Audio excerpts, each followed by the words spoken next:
আসসালামু আলাইকুম রহমতুল্লাহ। আলহামদুলিল্লাহ, ফজরের নামাজ পড়লাম এইমাত্র। ফজর নামাজ পড়ে একটু বসে আছি। তো বাইরে দেখেন,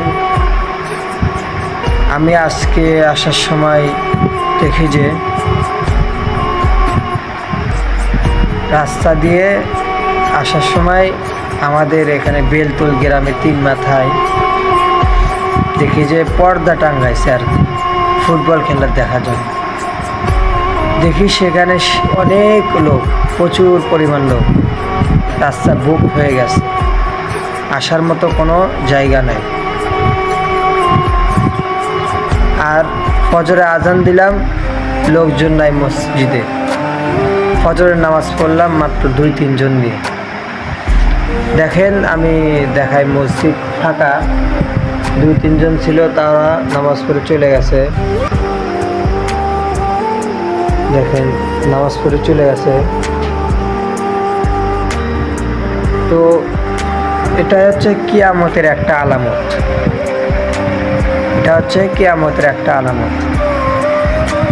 মানুষজন খ্রিস্টানদেরকে সাপোর্ট করে এবং তারা তো আর তাদের কোনো কাজে লাগবে না, এমনি শুধু সাপোর্ট করে। সে রোজ শেষে দেখা যায় যে আল্লাহর কাছে সবাইকে আসতে হয়।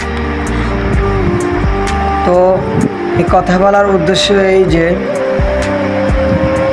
দেখেন কি পরিমাণ তাদের ফুটবল খেলার প্রতি আসক্ত।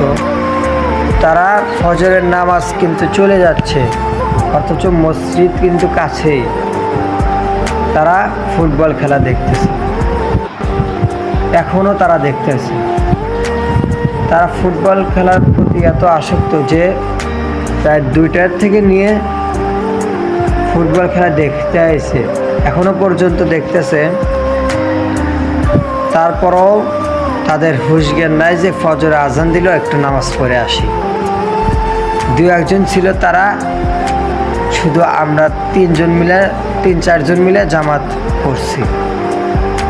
তো ভাই, আমরা সবাই ইসলামের পথে আসার তৌফিক দান, আল্লাহ তাআলা আমাদেরকে সকলকেই ইসলামের পথে আসার তৌফিক দান করুক, আমিন।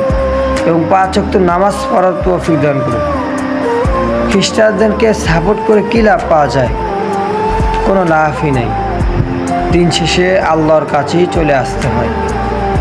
তো আল্লাহ তাআলা আমাদেরকে সকলকে সঠিক বুঝ দান করুক, আমিন। আসসালামু আলাইকুম।